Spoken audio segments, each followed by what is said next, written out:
A few weeks ago, on a typical Thursday morning, I found myself in the middle of our busy routine, getting our two kids ready for school. At 7:30, the chaos was briefly interrupted by the loud ringing of the phone. I became curious, wondering who could be calling at such an early hour. The caller ID showed an unfamiliar code, which piqued my interest even more. "Hello?" I answered cautiously, holding the phone to my ear. To my surprise, it was Claire, my wife, on the other end of the line. I couldn't help but wonder why she was calling when we had just spoken the night before. Claire works for a small marketing firm, and her call immediately grabbed my attention.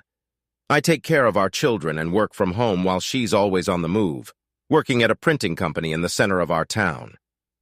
Despite our different schedules, it worked well for us, and we managed to make a decent living. We live in a cozy suburban house with 4 bedrooms and a swimming pool, and we're fortunate to have a wide circle of friends. However, Claire told me that the previous night, when she went to the hotel lobby to get a newspaper, her purse was stolen. "Please cancel our credit cards immediately and request new ones urgently.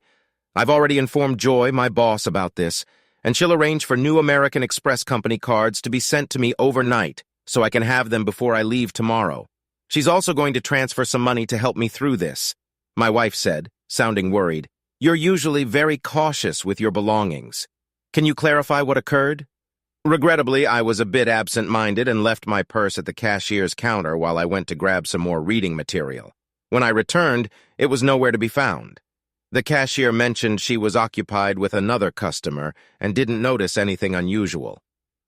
My driver's license was in there too, but the hotel dispatched staff to check the nearby dumpsters. I hope they locate it. Otherwise, I might have to rely on a taxi for today's meeting. "Don't worry. I'll handle the credit cards promptly. I apologize for my oversight, dear. Hopefully, apart from about $200 in my wallet, we won't face any additional expenses. We can replace the other cards gradually. Fortunately, most of my makeup is still in the room, so I'll be prepared for the morning presentation. How are the kids? I miss the times when we were all together." Let me recount what occurred around 6 weeks ago. Thankfully, I successfully canceled the credit cards before any unauthorized charges were made. However, the wallet containing my driver's license and other non-credit card items had yet to be recovered. So, I pushed that concern aside. Life continued as usual, but I have something important to share. Today I came across a statement from Claire's Fidelity account, where she manages a separate investment fund from the inheritance she received after her parents' tragic accident a few years ago. I've always respected her privacy concerning this account, but while searching for our home insurance policy, I stumbled upon a folder containing monthly statements from her personal account. I recalled that the inheritance amounted to around $350,000 following her parents' passing, and I couldn't help but wonder how much it had grown. To my pleasant surprise, it had expanded to over $400,000. While going through the statement, I noticed a withdrawal of $3,000 from the money market account about 6 weeks ago. My curiosity was piqued regarding how she had utilized that money, so I decided to delve deeper into her money market account. To my astonishment, I discovered that she had written a substantial check to a local jewelry store just a couple of days after losing her purse in the same city. I couldn't help but wonder what she had purchased at that jewelry store. She hadn't mentioned buying anything for me, and I hadn't heard her discuss acquiring jewelry for anyone else. Although she has a brother, I couldn't comprehend why he would require a $3,000 gift. After some contemplation, I decided to turn to the computer and visit the jewelry store's website. I jotted down their phone number for further inquiry. I picked up the phone and dialed the jewelry store's number. A woman introduced herself as a store representative and inquired how she could be of assistance. After providing my name and specifying the transaction I wished to inquire about, I explained that we had encountered an issue with the purchase and were wondering if there was a store warranty in place. She proceeded to search for the transaction in her computer and then inquired about the nature of the problem with the rings. I found myself momentarily puzzled, wondering what kind of rings she could have bought. Fortunately, the woman on the phone swiftly clarified, "Oh, I remember this purchase." When she visited our store, she was visibly distressed and mentioned that her wedding and engagement rings had been stolen. She wanted to replace them, which proved to be quite a challenging task. While we were searching for suitable options to meet her needs, she used the company's credit card as collateral and later sent us a check to cover the cost. Now that you've mentioned the issue with the rings, I'd like to assure you that our store provides a 90-day warranty for such situations. Is it possible that the diamond setting has become loose? This is perplexing because she spoke of replacing the wedding and engagement rings, but never indicated that she had lost them, only mentioning the theft of her purse. It took me some time to process this new information. Listen, I conveyed to the woman on the phone, I need to have a discussion about this with my wife before making any further decisions. I'll get back to you later. With that, I bid her farewell. While she appeared somewhat puzzled, my own bewilderment was far more overpowering. It was becoming increasingly apparent that the rings should have been inside her purse when it was stolen. But why would she carry them in her purse if she had no intention of concealing her marital status from others? To the best of my knowledge, there were no professional constraints related to revealing one's marital status. However, if she wanted to appear unmarried in specific social circumstances, disconcerting thoughts began to circulate in my mind, suggesting that she might have contemplated engaging in an extramarital affair while away from home. The mere notion of it made my stomach churn. We had been married for 11 years and were blessed with 2 wonderful children, Jeremy, age 7, and Melissa, age 6. I believed we had a flawless marriage and a picture-perfect family. Our personal life seemed gratifying to me, or at least that's what I had believed. She traveled once a month, staying for 2 or 3 nights in distant cities. If she harbored intentions of such actions, she might have seen it as a discreet opportunity. It seemed that losing the rings had deeply troubled her, leading her to opt for replacements that closely resembled the originals. I had purchased those rings with my modest earnings so they were not extravagant, and crafting a near replica wasn't too costly. She could have reported the loss to the insurance company, but I probably would have found out. If her purse was genuinely stolen at the hotel, she should have reported it. I couldn't help but wonder what she claimed as missing. I decided to locate the hotel's contact number and made the call. I asked about any records related to the theft of my wife's purse. Surprisingly, they confirmed having a written account of the incident. I requested a copy to be faxed to me, and I received it shortly. The report was composed and signed by Claire herself. In the statement, Claire mentioned that her purse was stolen while she was dancing in the hall. She had left her purse at the booth where she was seated, and upon her return it had vanished. Remarkably, Claire explicitly noted her hesitation to involve the police. As I absorbed this information, my thoughts raced. Overwhelmed by the implications of what I had uncovered, she had deceived me not only by concealing the truth about the stolen rings, but also by inventing a story about shoplifting. While there could be an alternative explanation, my mind couldn't come up with anything other than the unsettling thoughts swirling in my head. It became clear that I needed to uncover the significance of losing those rings, or else they would persistently occupy my thoughts and drive me to madness. One thing was increasingly evident. Those rings were inside her purse when she was dancing with an unknown man. Several weeks had elapsed since the incident, and she was about to embark on another trip in a few days. I realized I needed to gather more details about the schedule for her upcoming trip. I wanted to comprehend what she typically did in the evenings outside our home. If she was involved with other men, perhaps losing the rings had served as a wake-up call, prompting her to reassess her behavior. I knew that if I discovered her infidelity, it would likely spell the end of our marriage, though I dreaded considering how it might impact our children. She was undoubtedly a great mother, but I couldn't bear the thought of her having custody of the kids, especially with her frequent business trips. My mind raced, desperately seeking any potential clues to shed light on her faithfulness. What other information might hint at her actions during her trips? Did she engage in unprotected encounters or insist on using contraceptives? I assumed she would opt for protection because she wouldn't want to risk bringing home infections or the possibility of an unwanted pregnancy. After all, I had a vasectomy after the birth of our second child, rendering pregnancy impossible. She couldn't rely on the men she met having protection, so she must have had her own supply. One question remained. Where did she keep them? It was unlikely she stored them at our house or in the car, so the office seemed the most likely place. She probably carried them with her on business trips.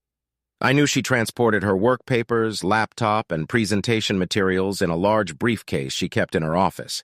But if she had an early morning flight, she'd bring her bag home the night before, then pack it in a suitcase for the airport. This detail was crucial. I needed to find an opportunity to search the briefcase before her departure. I hoped her next trip involved an early morning flight. I made a deliberate choice to remain calm and composed, not displaying any signs that something was amiss. As it happened, when the kids returned from school, I was occupied with various tasks and had little time to dwell on my suspicions. Nonetheless, the specter of her infidelity continued to linger in the back of my mind. When Claire returned from work, I found myself in a bit of a mess. While preparing dinner, I accidentally spilled a dish of beans, creating a mess on the floor. The resulting chaos of cleaning up and managing the kids' activities left me looking somewhat disheveled.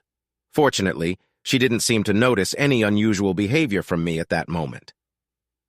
After the commotion settled and everything was cleaned up, I greeted her with a kiss on the cheek. We sat down at the table as we normally did to enjoy dinner and engage in our typical chit-chat. Given our usual routine, I didn't expect her to have any growing suspicions about her upcoming trip. "So you're heading out on another trip in a couple of days?" I asked. "Yes," she replied with little enthusiasm. "It's the same old routine. I'm not looking forward to it." My curiosity prompted me to dig deeper. "If you don't enjoy it, have you considered applying for a different role? You've been with the company for quite some time and have a good understanding of various aspects of its operations. I think you could adapt to almost any position." She mentioned her desire to gain more experience before transitioning to a desk job. However, I gently appealed to her conscience regarding the kids, and "I really miss you when you're not home," I added, hoping to evoke a sense of guilt. "I know, I'm sorry," she responded sympathetically. "I miss all of you too." Seeking more details, I continued. "So where exactly are you headed this time? Will you be leaving in the morning, giving us a chance to spend some time together before your departure?" I held her gaze, mindful that our children could hear us. Despite trying to appear normal, my anxiety was evident as my stomach rumbled, making it difficult to eat. She seemed to think everything was fine as her reaction mirrored mine. I wondered if she had stomach issues, but it turned out she was eating without much enjoyment. Perhaps my suspicions were unfounded, but the urge to search her briefcase still lingered as it could potentially provide insight into her loyalty. "I'm only going to Denton, so I'll be leaving tomorrow morning at 7:30, she mentioned. "I need something to keep me going until I return on Friday," she added playfully, giving me a wink. I responded in a similar playful manner, trying to maintain a sense of normalcy. To my surprise, she blushed in response. Her comment about bringing her briefcase home the night before her trip suggested she wouldn't be stopping at the office before heading to the airport. Given her seemingly genuine attitude about the upcoming trip in front of our children and me, one might assume that either she hadn't been involved in any infidelity during her travels, or she had become skilled at concealing such behavior. I hoped to uncover the truth when I examined the contents of her briefcase. On the evening before her planned trip, Claire returned home in high spirits. She parked her car next to mine in the garage as usual and appeared visibly excited. This left me wondering if her excitement was due to our conversation or if there was another reason behind it. Upon entering the house, she didn't bring her briefcase with her, assuming it was still in the car. I was busy preparing dinner, so we sat down at the table. She casually asked if I could retrieve her suitcase from the garage after we finished eating. "Certainly," I replied, trying not to show any signs of suspicion. "Are you all set for your trip?" she asked, trying to reassure me. "Oh, yes, it's a routine trip. My briefcase is in the car, ready for the journey. I'll pack an overnight bag with the essentials." In an effort to maintain a sense of normalcy, I inquired, "Do you have any plans while you're away?" "No, the kids and I will stick to our usual daily routine during the week. Maybe we can plan something family-friendly for the weekend," she replied, showing enthusiasm for the idea. "Sounds like a plan," I responded, genuinely. After we finished dinner, she kindly helped me clear the table in the kitchen and loaded the dishwasher. Once we were done, she headed to the bedroom to pack her things while I made my way to the garage to retrieve her suitcase. Upon inspecting the car, I didn't find the briefcase inside, leading me to believe it was securely placed in the trunk. Expecting this, I had already devised a plan to access it later in the evening. When I returned to the bedroom with her suitcase, I casually asked, "Do you know where the car keys are? My tire seems to be slowly losing air. If I take it to the station, Jerry can fix it right away." For a brief moment, she appeared puzzled, but then reached for her purse, handing me the car keys. She proposed an alternative, saying, "Couldn't you just use the spare tire? It's meant for emergencies." Taking a resolute stance, I responded, "Yes, the spare tire is for emergencies, but we have enough time to properly fix this. I think that's the best course of action." I hurried back to the garage before she could change her mind. Swiftly, I drove her car out of the garage and headed to the junction station owned by my friend Jerry from school. Pulling up in front of one of the service bays, I honked my horn to get his attention. Jerry noticed me and opened the bay door, allowing me to drive in before closing it behind me. "What's going on, buddy?" Jerry asked. Curiously, I replied, "My tire was supposed to be fixed here, but I needed a little time to check something else." Sensing that I might have some issues at home, he asked, "Trouble at home, buddy?" "Maybe," I admitted, reluctantly opening the trunk and retrieving Claire's briefcase. Placing it on a nearby workbench, I unlocked it. Jerry, realizing a customer needed him, simply said, "Well, I've got a customer, so take your time, my friend." Nodding to Jerry, he returned to the small shop attached to his station. I began to search the briefcase meticulously, ensuring that I didn't disturb anything. My hands explored the pockets on the lid unnecessarily, and to my shock, I discovered a package that drew my attention when I removed it. My heart sank as I realized it was an open package of contraceptives, with about 3 pieces missing. My worst fears were confirmed. I carefully placed the package back where I found it and closed the briefcase once more. I stashed it in the trunk and secured it just as Jerry returned. "Did you find what you were looking for? What's going on?" he asked with evident curiosity. "I'm afraid so," I replied, my voice tinged with a mix of disappointment and sadness. "Mind if I stay here a bit longer? Perhaps you could check the tire pressure while I pretend to have resolved the issue." Jerry gave me a curious look, but complied without saying a word. He truly was a loyal friend. While he attended to the tire pressure, I drove out of the bay and pulled up at a gas station. I filled the tank with fuel, unsure of when I would do that for her again. My thoughts were filled with gratitude toward Jerry for his understanding as I made my way back home. As I pulled into the garage, a sense of darkness seemed to envelop my thoughts, and panic began to intensify. Fueled by anger and frustration, it was difficult to grasp how she could betray our marriage, our children, and me in such a manner. Amid the receding emotions, I shifted my focus to planning my next steps. To secure custody of our children, I needed concrete evidence of her infidelity and misconduct. Despite her shortcomings as a partner, I acknowledged her role as a good mother. The children deserved a maternal figure in their lives. While visitation rights would likely be granted, my ultimate goal was to gain full legal custody. She will have to explain the reasons behind our divorce to her brother and friends. As I entered the house, I called out from the bedroom saying, "Everything's set. It was just a minor issue with a nail." "Okay, thanks," she replied, still avoiding eye contact. Seeking solace, I went to the kitchen for a beer and then settled in the family room with the kids who were absorbed in watching a TV show. About 30 minutes later, Claire joined us in the room and sat beside me on the couch. By then, my emotions had settled, but a deep sadness washed over me as I realized our once happy family was soon to be a thing of the past. To my surprise, Claire moved closer and snuggled up to me. Whispering in my ear, she asked, "Are you ready for tonight?" After taking a sip of beer, I replied, "I think so, but I have a stomachache." Claire sympathetically responded, "Oh, that's too bad, honey." Holding on to me, Claire softly said, "I love you," and I instinctively put my arm around her shoulders, grappling with mixed feelings. Despite her betrayal, there was still a hint of affection from her. I couldn't help but wonder why she did it. Was it for excitement or a need for more connection than I could provide? I might never fully understand, but what was clear was the damage to my trust in her. We put the kids to bed together, and as she kissed our little angels goodnight, I couldn't help but look at her, knowing that by morning she would be gone. Their young minds were already accustomed to her frequent travels, so their unease was minimal.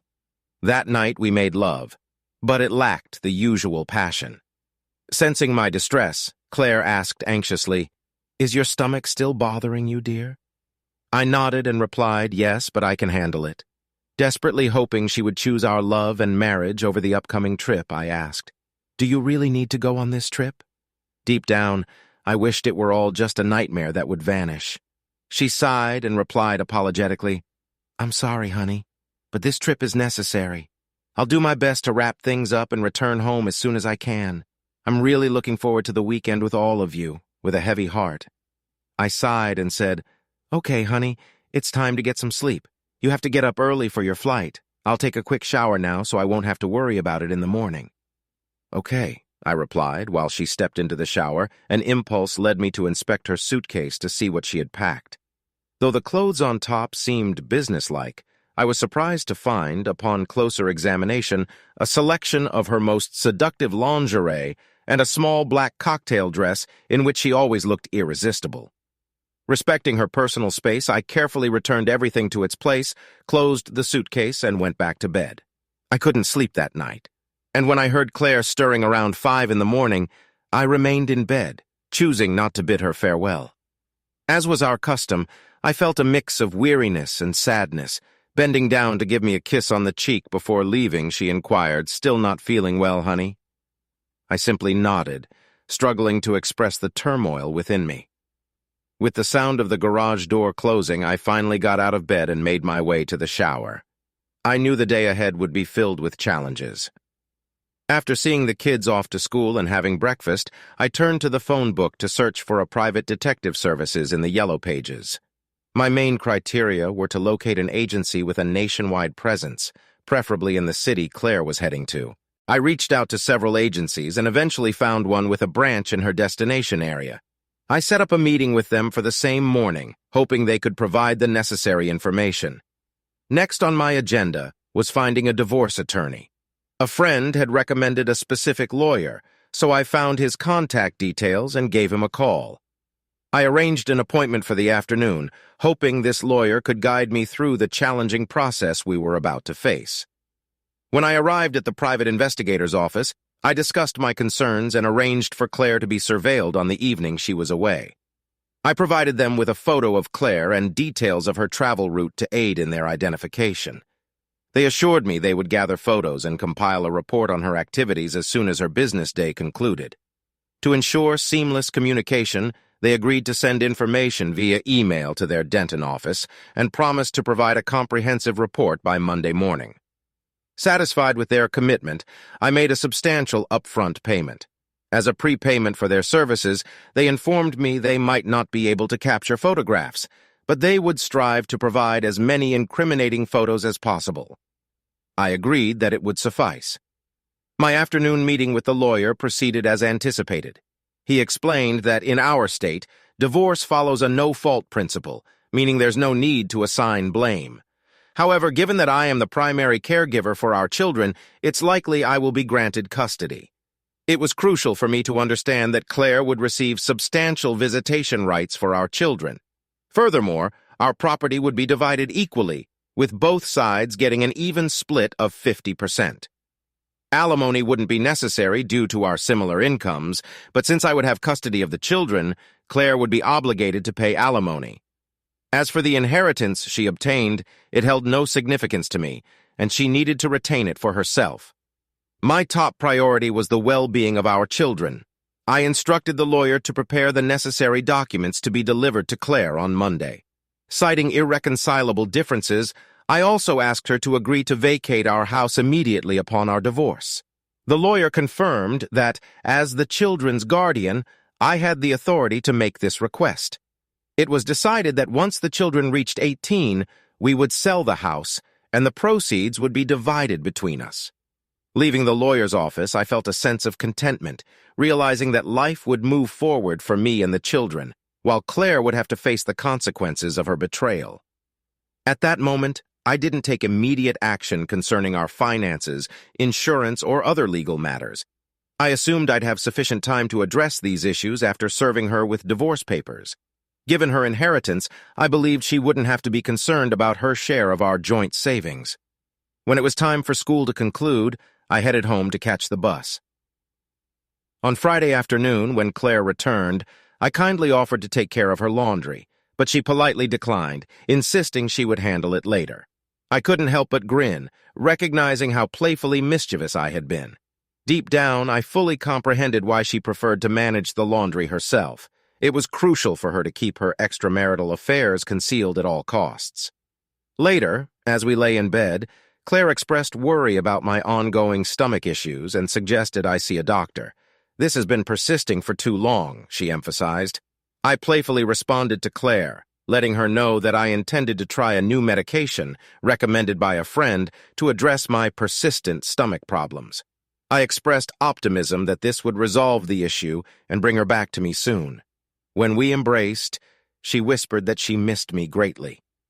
On Monday, as the kids left for school and Claire headed to work, I received a call from the detective agency informing me that they had a report ready. I told them I'd be there shortly, and within 30 minutes I was sitting down with the office manager, discussing the details. The office manager informed me that a report with attached photos had been faxed from Denton that morning. He admitted he hadn't had time to read the entire report, but upon a quick scan and a glance at the photos, it seemed highly incriminating. I took a copy of the report and started reading its contents. The subject of the report was identified as Claire Barton.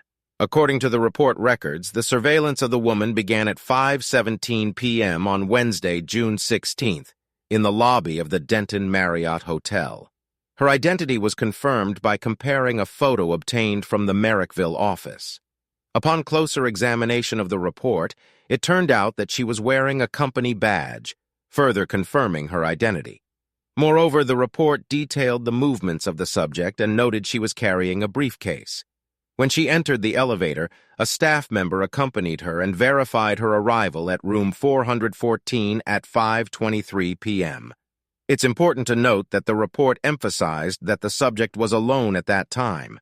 Additionally, the report included a photograph labeled Exhibit 1A, showing the subject dressed professionally before entering the room. When looking at the photo, it was clear she still wore rings. Evidently, the photo was taken discreetly using a mobile phone. The report stated that the agents had rented a room across from the subject's room. At 6:31 p.m., they received a signal that the subject had left her room and was heading for the elevator. A minute later, at 6:32 p.m., the subject exited the elevator and entered the lobby. The report noted she was dressed as described in Example 1B. Upon examining Example 1B, it became evident that Claire was wearing a small black cocktail dress paired with high-heeled shoes. She was also adorned with a necklace I had given her for our 10th anniversary celebration. However, what stood out the most was the absence of wedding rings on her left hand. The photos showed clearly that she wasn't wearing them. The report mentioned that the staff had rented a room across from hers. A minute later, at 6:32 p.m., the subject exited the elevator and entered the lobby. The report noted she was dressed as described in Example 1B. Upon examining Example 1B, it was clear that Claire was wearing a small black cocktail dress paired with high-heeled shoes. She was also adorned with a necklace I had given her for our 10th anniversary celebration. However, what stood out the most was the absence of wedding rings on her left hand. The photo clearly showed she wasn't wearing them.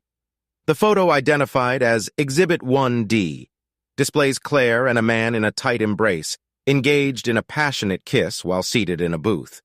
The intensity of their connection was clearly visible in the picture. At 8:51 p.m., the report noted that both individuals left the restaurant. They then took the elevator and ascended to Claire's floor.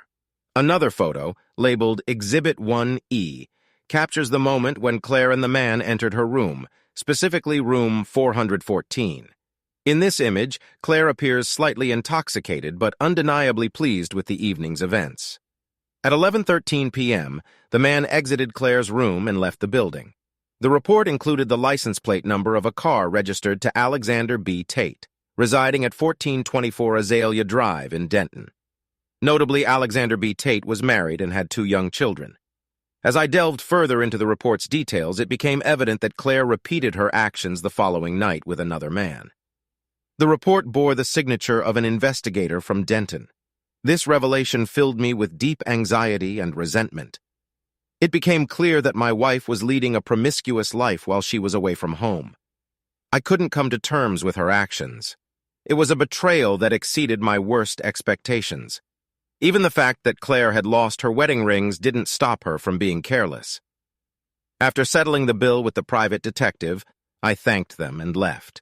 I made sure to take 2 additional copies of the report, which were recorded on a CD to keep them safe.